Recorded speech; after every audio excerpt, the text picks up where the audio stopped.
여러분, 혹시 까마귀 하면 어떤 이미지가 떠오르시나요? 까악 울어대는 검은 새. 많은 분들이 까마귀를 불길한 새라고 생각하십니다. 까마귀가 울면 누가 죽는다는 속설도 있고 시체를 파먹는다는 무서운 이야기도 있죠. 하지만 여러분, 정말 그럴까요? 우리 조상들은 까마귀를 효조라고 불렀습니다. 효도하는 새, 부모를 공경하는 새라는 뜻입니다. 어린 까마귀가 자라면 늙은 어미 까마귀에게 먹이를 물어다 준다고 해서 반포지효라는 말도 여기서 나왔습니다. 오늘은 여러분께 정말 놀라운 이야기를 들려드리겠습니다. 가난한 효자가 홀어머니를 모시고 살았는데 까마귀 한 마리가 나타나 매일 쌀을 물어다 주었다면 그것도 몇 년 동안이나 말입니다. 에이, 그런 일이 어디 있어요? 그렇게 말씀하실 수도 있습니다. 하지만 이 이야기는 조선시대 실록에도 기록된 실제로 있었던 일입니다. 자, 그럼 지금부터 여러분을 조선시대 경상도 어느 산골 마을로 모시겠습니다. 가슴 따뜻해지는 효자와 까마귀의 이야기, 지금 시작합니다. 때는 조선 중기 경상도 어느 산골 마을의 이야기입니다. 그곳에 박씨 성을 가진 젊은이가 어머니와 단둘이 살고 있었습니다. 이 청년의 이름은 박문수. 아니, 여기서는 그냥 박효자라고 부르겠습니다. 박효자의 아버지는 그가 어렸을 때 돌아가셨습니다. 전염병이 돌던 해였죠. 마을 사람들이 하나둘 쓰러져 갔고 박효자의 아버지도 그중 한 분이었습니다. 그때부터 어머니는 혼자서 아들을 키워야 했습니다. 남의 집 바느질을 해주고 품팔이를 하며 억척같이 살았죠. 우리 아들만큼은 배우게 해야 해. 그를 알아야 사람 대접을 받는 세상이니까. 어머니는 아들을 서당에 보냈습니다. 자신은 굶더라도 아들의 공부만큼은 포기하지 않았습니다. 박효자는 그런 어머니의 마음을 알았습니다. 어머니, 저는 서당 안 가도 돼요. 차라리 제가 일을 해서 어머니 편하게 해드리고 싶어요. 안 된다. 너는 공부해야 해. 어미 걱정은 하지 마라. 어머니의 손은 바늘에 찔려 상처투성이었습니다. 겨울이면 동상에 걸려 피가 나고 여름이면 땀띠가 돋았습니다. 그런 어머니를 보며 박효자는 다짐했습니다. 언젠가 내가 크면 어머니를 편하게 해드리겠다. 비단 옷을 입히고 맛있는 음식을 드리겠다. 세월이 흘러 박효자는 20살 청년이 되었습니다. 이제 장가를 가야 할 나이였지만 형편이 여의치 않았습니다. 아들아, 장가를 가야지. 아닙니다, 어머니. 장가는 나중 일이고 지금은 어머니 모시는 게 먼저입니다. 하지만 어머니, 제 소원은 어머니께서 오래오래 건강하게 사시는 겁니다. 장가는 그 다음입니다. 효자는 낮에는 일을 하고 밤에는 책을 읽었습니다.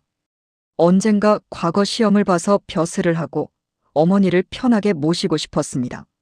하지만 현실은 녹록지 않았습니다. 어느 해 가을이었습니다. 어머니가 갑자기 쓰러지셨습니다. 어머니. 박효자는 급히 어머니를 부축했습니다. 어머니의 이마에는 땀이 송글송글 맺혀 있었고 얼굴은 창백했습니다. 아들아, 미안하다. 어미가 몸조리를 못해서. 무슨 말씀을 그렇게 하세요?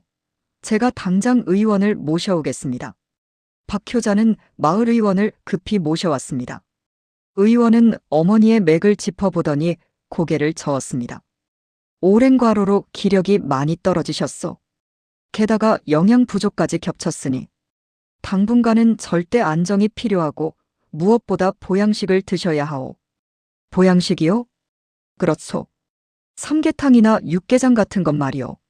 그리고 약도 지어 드셔야 하는데. 의원의 말이 끝나기도 전에 박효자의 얼굴이 어두워졌습니다. 삼계탕? 육개장? 그런 귀한 음식을 어디서 구한단 말입니까? 그들의 집에는 하루하루 먹을 쌀도 부족한 형편이었습니다.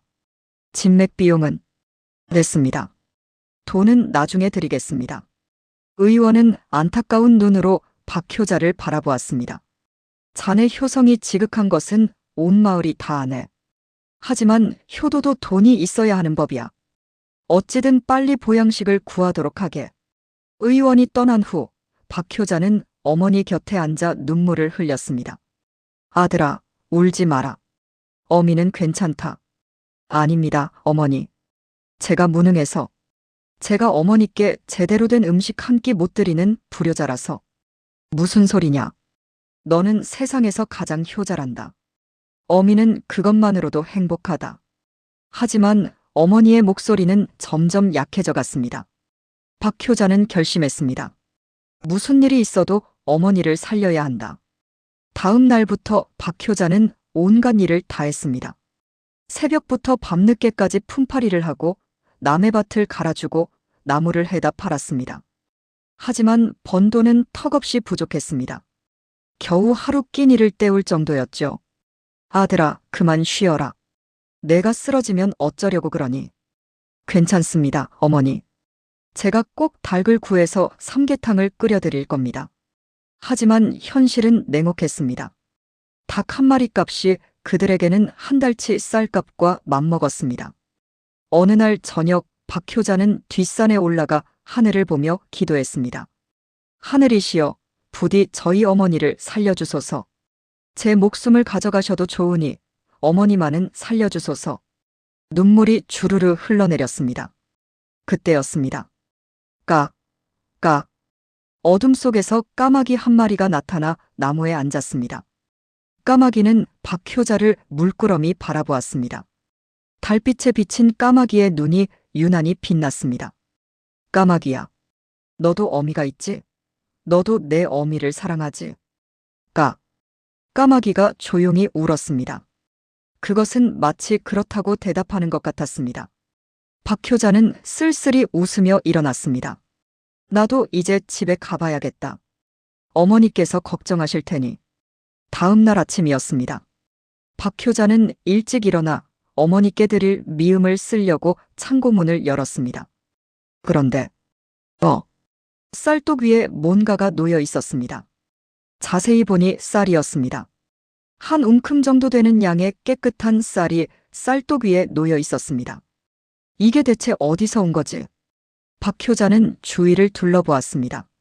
문은 잠겨 있었고 침입한 흔적은 없었습니다. 혹시 마을 어르신께서 몰래 놓고 가신 건가? 하지만 그럴 리 없었습니다. 마을 사람들도 다들 가난하기는 마찬가지였으니까요. 이상하네. 하지만 효자는 일단 그 쌀로 어머니께 미음을 끓여드렸습니다. 어머니, 일어나세요. 미음을 끓였습니다. 고맙다, 아들아. 어머니는 간신히 일어나 미음을 드셨습니다. 오늘 미음은 유난히 맛있구나. 그렇습니까? 다행입니다. 그날 이후로 이상한 일이 계속되었습니다. 매일 아침 쌀독 위에 쌀 한 움큼이 놓여 있는 것이었습니다. 처음에는 우연이라고 생각했습니다. 하지만 이틀, 사흘, 나흘 계속되자 박효자는 의심하기 시작했습니다. 대체 누가 이러는 거지? 효자는 범인을 잡기로 결심했습니다. 닷새째 되는 날 밤이었습니다. 박효자는 잠자는 척하면서 창고 쪽을 바라보았습니다. 달빛이 창고 쪽을 은은하게 비췄습니다. 시간이 흘러 자정이 되었을 무렵 파드득 열어둔 창고문 틈으로 무언가가 들어갔습니다. 박효자는 숨을 죽였습니다. 달빛에 비친 그것은 놀랍게도 까마귀였습니다. 그것도 며칠 전 뒷산에서 만났던 바로 그 까마귀였습니다. 까마귀는 부리에 쌀알 몇 알을 물고 있었습니다. 까마귀는 조심스럽게 쌀독 위로 다가가 쌀알을 내려놓았습니다. 그리고는 다시 창고문 밖으로 날아갔습니다. 잠시 후 까마귀가 다시 돌아왔습니다. 이번에도 부리에 쌀알을 물고 있었습니다. 그렇게 까마귀는 밤새도록 왔다 갔다 하며 쌀알을 날라다 놓았습니다. 한 알, 두 알, 세 알. 작은 부리에 몇 알씩 물고 와서는 조심스럽게 내려놓았습니다. 새벽이 되자 쌀독 위에는 한 움큼 정도의 쌀이 쌓여 있었습니다. 박효자는 눈물이 주르르 흘러내렸습니다. 이 까마귀가 우리를 돕고 있었구나. 까마귀는 마지막 쌀알을 내려놓고 박효자를 바라보았습니다. 둘의 눈이 마주쳤습니다. 까마귀가 조용히 울었습니다. 고맙다. 정말 고맙다. 박 효자는 까마귀를 향해 절을 했습니다. 까마귀는 하늘로 날아가며 한 번 더 울었습니다. 까. 그날 이후로 박 효자는 까마귀의 은혜를 알게 되었습니다. 매일 밤 까마귀는 어디선가 쌀을 물어다가 효자의 집에 놓고 갔습니다. 박 효자는 궁금했습니다. 이 쌀을 어디서 구해오는 걸까? 어느 날 밤 효자는 몰래 까마귀를 따라가 보기로 했습니다. 까마귀는 산을 넘고 들을 건너 어느 큰 마을로 날아갔습니다. 그곳에는 부잣집이 있었습니다. 까마귀는 그 집 곳간으로 날아가더니 쌀 한 알, 두 알을 부리로 집어 물었습니다. 아, 까마귀가 남의 집 쌀을 가져오는구나. 박 효자는 마음이 불편했습니다. 아무리 까마귀가 가져온 것이라고 해도 남의 것을 훔치는 것은 옳지 않았습니다. 하지만 까마귀의 행동을 보고 효자는 생각을 바꾸었습니다. 까마귀는 많이 가져가지 않았습니다. 단 몇 알만 물고 그것도 쌀독바닥에 떨어진 것들만 주워갔습니다. 부잣집 주인은 전혀 눈치채지 못할 정도로 조금씩만 가져갔습니다. 까마귀도 어쩔 수 없어서 그러는 거구나. 어머니를 살리기 위해서. 아니, 잠깐. 어머니. 까마귀가 왜 자신의 어머니를 살리려고 하는 걸까? 박 효자는 문득 깨달았습니다. 까마귀도 효자구나. 까마귀도 부모를 사랑하는 마음이 있구나. 까마귀는 박 효자의 효성에 감동했던 것입니다. 뒷산에서 눈물 흘리며 기도하던 효자의 모습을 보고 함께 도와주기로 결심한 것이죠. 까마귀가 날라다 준 쌀 덕분에 어머니는 조금씩 기력을 회복했습니다. 매일 미음을 드시고 죽을 드시면서 건강이 좋아졌습니다. 아들아, 요즘 내가 어디서 이 쌀을 구해오는 거니? 그게 하늘이 도와주신 겁니다, 어머니. 하늘이? 네, 하늘에서 까마귀를 보내주셨습니다. 박 효자는 어머니께 그동안의 이야기를 들려드렸습니다. 어머니는 눈물을 흘리며 말씀하셨습니다. 까마귀가 그렇게 우리를 도와주었구나. 까마귀도 부모를 사랑하는 효조라더니 정말 그런가 보구나. 네, 어머니. 까마귀도 효도를 압니다. 우리가 까마귀에게 큰 은혜를 입었구나. 고마운 새야. 그날부터 박 효자는 까마귀를 위해 마당에 곡식을 놓아두기 시작했습니다. 까마귀야, 내가 우리를 도와주니 나도 너를 돕겠다. 이 곡식을 먹어라. 까마귀는 처음에는 경계하더니 곧 마당으로 내려와 곡식을 쪼아 먹었습니다. 까, 까. 까마귀가 기쁘게 울었습니다. 그렇게 효자와 까마귀는 서로를 돕는 사이가 되었습니다. 한 달이 지나고 두 달이 지나자 어머니는 완전히 건강을 되찾으셨습니다. 아들아, 어미가 이렇게 나을 수 있었던 것은 내 효성과 까마귀의 도움 덕분이다. 아닙니다, 어머니. 어머니께서 워낙 강하신 분이셔서 이겨내신 겁니다. 하, 우리 아들 참 기특하구나. 어머니는 건강해지셨지만 까마귀는 계속해서 쌀을 날라다 주었습니다. 이제는 어머니를 위해서가 아니라 효자 가족을 돕기 위해서였습니다. 이 신기한 이야기는 곧 마을에 퍼졌습니다.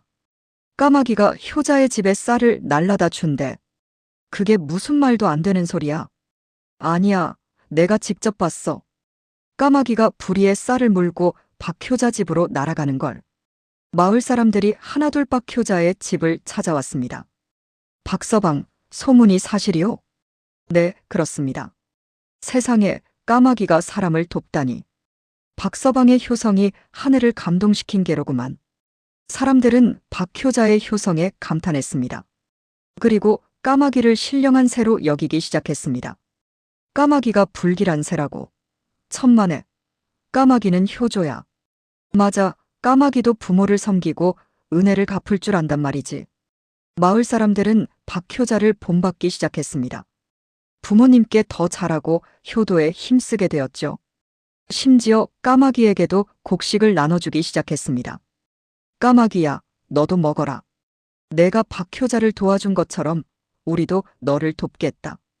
마을에는 따뜻한 기운이 감돌았습니다. 이 소문은 결국 고을 원님의 귀에까지 들어갔습니다. 뭐, 까마귀가 효자를 돕는다고? 네, 원님.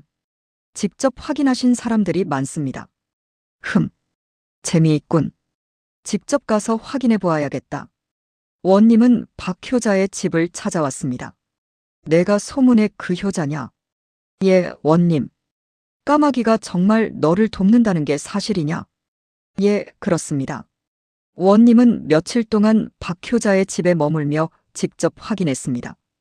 그리고 정말로 까마귀가 밤마다 쌀을 날라다 주는 것을 목격했습니다. 세상에, 이런 일이. 원님은 깊이 감동했습니다.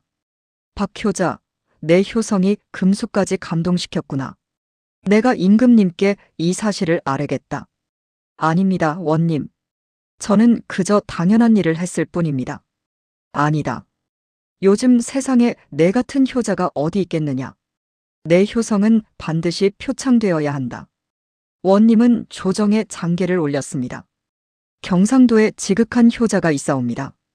그 효성이 까마귀까지 감동시켜 까마귀가 날마다 쌀을 날라다 주옵니다. 장계를 받은 임금은 크게 기뻐하셨습니다. 과인이 다스리는 나라에 이런 효자가 있다니 참으로 기쁜 일이로다. 임금은 박효자에게 상을 내리기로 했습니다. 쌀백석과 비단 10필 그리고 효자정렬을 세우라는 명을 내렸습니다. 효자정렬한 효자의 집 앞에 세우는 붉은 문으로 그 집안의 영광을 상징합니다. 원님, 이렇게까지 하실 필요 없습니다. 박효자, 이것은 임금님의 명이시다. 받아들여라. 박효자는 눈물을 흘리며 절을 올렸습니다. 황송하옵니다. 마을 어귀에는 커다란 붉은 정려문이 세워졌습니다. 효자 박씨지려. 온 마을 사람들이 모여 축하해 주었습니다. 박효자 축하하네. 자네의 효성이 결실을 맺었구만. 하지만 박효자의 마음은 복잡했습니다. 이 모든 것이 까마귀 덕분인데.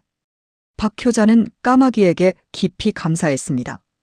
까마귀야, 내가 없었다면 어머니도 나도 오늘이 없었을 거야. 정말 고맙다. 효자는 마당 한쪽에 까마귀를 위한 집을 지어주었습니다. 작은 나무집이었지만 정성을 다해 만들었습니다. 그리고 매일 좋은 곡식을 갖다 놓았습니다. 까마귀는 그 집에 둥지를 틀고 살기 시작했습니다. 얼마 후 까마귀는 새끼를 낳았습니다. 새끼 까마귀 3마리가 둥지에서 삐걱거렸습니다. 까, 까. 어미 까마귀는 열심히 새끼들을 돌보았습니다. 박효자도 함께 도왔습니다. 까마귀야, 내 새끼들도 잘 키워야지. 내가 도와줄게. 효자는 새끼 까마귀들을 위해 벌레를 잡아다 주고 부드러운 곡식을 주었습니다. 새끼 까마귀들은 무럭무럭 자랐습니다. 그리고 어느 날 새끼들이 둥지를 떠날 때가 되었습니다. 까, 까. 어미 까마귀가 새끼들을 이끌고 날아올랐습니다. 박효자는 그들을 배웅하며 손을 흔들었습니다. 잘 가라, 까마귀야. 내 새끼들도 건강하게 자라라. 하지만 까마귀 가족은 멀리 가지 않았습니다. 마을 근처 숲에서 살면서 가끔씩 박효자의 집을 찾아왔습니다. 그리고 신기하게도 새끼 까마귀들도 어미를 따라 박효자를 도왔습니다. 곡식을 물어다 주고 위험이 있을 때는 미리 알려주었습니다. 까마귀의 효도가 대대손손 이어진 것입니다. 세월이 흘러 박효자는 마침내 과거에 급제했습니다. 임금께서 내린 쌀 덕분에 공부에 전념할 수 있었고 드디어 꿈을 이룬 것입니다. 어머니, 제가 해냈습니다. 오, 우리 아들이 장원급제를 했구나. 정말 자랑스럽다. 하지만 박효자는 까마귀를 잊지 않았습니다. 벼슬길에 나가서도 항상 까마귀를 생각했습니다. 그리고 휴가 때마다 고향에 돌아와 까마귀를 찾아갔습니다. 까마귀야, 잘 지내고 있었니? 까마귀는 반갑게 울며 박효자의 어깨에 앉았습니다. 옛 친구처럼 말입니다. 어머니는 건강하게 오래 사셨습니다. 80세까지 장수하셨죠. 까마귀도 그때까지 어머니 곁을 지켰습니다. 어머니가 돌아가실 때 까마귀는 3일 밤낮을 울었다고 합니다. 슬픈 울음이었습니다. 박효자는 까마귀를 안아주며 말했습니다. 고맙다, 친구야. 내가 우리 어머니를 끝까지 지켜줘서 고맙다. 어머니의 장례를 치른 후 박효자는 까마귀를 위한 작은 비석을 세웠습니다. 의조지며 의로운 새의 무덤. 까마귀는 그 비석 앞에서 여생을 보냈습니다. 그리고 몇 년 후 까마귀도 조용히 세상을 떠났습니다. 박효자는 까마귀를 비석 옆에 정성껏 묻어주었습니다. 친구야, 이제 편히 쉬어라. 내가 베푼 은혜, 나는 평생 잊지 않을 거야. 여러분, 효자를 도운 까마귀 이야기 어떠셨나요? 까마귀가 불길한 새라는 편견, 이제 버려야 하지 않을까요? 이 이야기는 우리에게 여러 가지 소중한 교훈을 전해줍니다. 첫째, 효도의 힘입니다. 박효자의 지극한 효성이 까마귀까지 감동시켰습니다. 진심은 통한다고 했습니다. 부모님을 향한 진심 어린 사랑은 세상 모든 것을 감동시킬 수 있습니다. 여러분은 요즘 부모님께 어떻게 대하고 계신가요? 바쁘다는 핑계로, 피곤하다는 핑계로 소홀히 하고 있지는 않으신가요? 오늘 이 이야기를 들으신 후 부모님께 전화라도 한 통 드려보세요. 어머니, 아버지 사랑합니다. 그 한마디가 부모님께는 세상 무엇과도 바꿀 수 없는 선물입니다. 둘째, 편견을 버려야 한다는 것입니다. 많은 사람들이 까마귀를 불길한 새라고 생각합니다. 하지만 이 이야기 속 까마귀는 어떠했나요? 효자를 돕고 은혜를 갚고 평생을 함께한 의로운 친구였습니다. 우리 삶에도 이런 편견이 많습니다. 겉모습만 보고 사람을 판단하고 소문만 듣고 오해하고 선입견으로 관계를 막아버립니다. 하지만 진실은 편견 너머에 있습니다. 열린 마음으로 세상을 바라보세요. 그러면 까마귀 같은 의로운 친구를 만날 수 있을 겁니다. 셋째, 작은 도움도 소중하다는 것입니다. 까마귀가 날라다 준 쌀은 한 번에 몇 알에 불과했습니다. 하지만 그것이 모여서 한 가족을 살렸습니다. 우리가 베푸는 작은 친절도 마찬가지입니다. 이 정도 도움으로 뭐가 달라지겠어? 그렇게 생각하지 마세요. 작은 친절이 모이면 세상을 바꿀 수 있습니다. 까마귀의 몇 알의 쌀처럼 말입니다. 넷째, 보은의 마음입니다. 까마귀는 박효자의 효성에 감동받아 은혜를 갚았습니다. 우리도 받은 은혜를 기억해야 합니다. 부모님의 은혜, 스승님의 은혜, 친구의 은혜. 그 은혜를 잊지 말고 기회가 있을 때 갚으세요. 보은의 마음이 세상을 따뜻하게 만듭니다. 사랑하는 여러분, 오늘 이야기는 조선시대 실제로 있었던 일입니다. 실록에도 기록되어 있고 여러 마을에 비슷한 이야기가 전해 내려옵니다. 우리 조상들은 까마귀를 효조라고 불렀습니다. 어린 까마귀가 자라면 늙은 어미에게 먹이를 물어다 준다는 반포지효의 정신 때문입니다. 동물도 이렇게 효도하는데 하물며 사람은 어떠해야 하겠습니까? 오늘 이 이야기를 들으신 후 여러분도 한 가지 실천을 해보시면 어떨까요? 부모님께 전화 한 통 드리기, 오랜만에 찾아뵙기, 좋아하시는 음식 해드리기, 손 꼭 잡아드리기, 사랑합니다 말씀드리기. 이런 작은 실천 하나하나가 모여서 큰 효도가 됩니다. 나중에 후회하지 마세요. 부모님이 계실 때 잘해드려야 합니다. 까까. 오늘도 창밖에서 까마귀가 웁니다. 이제 그 소리를 들으면 오늘 이야기를 떠올려 보세요. 효자를 도운 까마귀의 이야기를 말입니다. 그리고 스스로에게 물어보세요. 나는 효자인가? 효녀인가? 아직 부족하다면 오늘부터라도 시작하세요.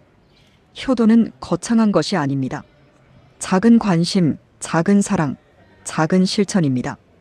까마귀의 몇 알의 쌀처럼 말입니다. 오늘 영상은 여기까지입니다. 오늘 이야기가 여러분의 마음에 작은 씨앗을 심었기를 바랍니다. 그 씨앗이 자라나 효도의 나무가 되기를 바랍니다. 다음에도 더 감동적인 이야기로 찾아뵙겠습니다. 부모님께 효도하시고 건강하세요. 그리고 잊지 마세요. 효도는 나중이 아니라 지금입니다. 여러분, 지금까지 야담주모를 시청해 주셔서 대단히 감사합니다. 구독, 알림 설정, 좋아요는 다음 이야기를 푸는데 큰 힘이 됩니다. 늘 건강하세요.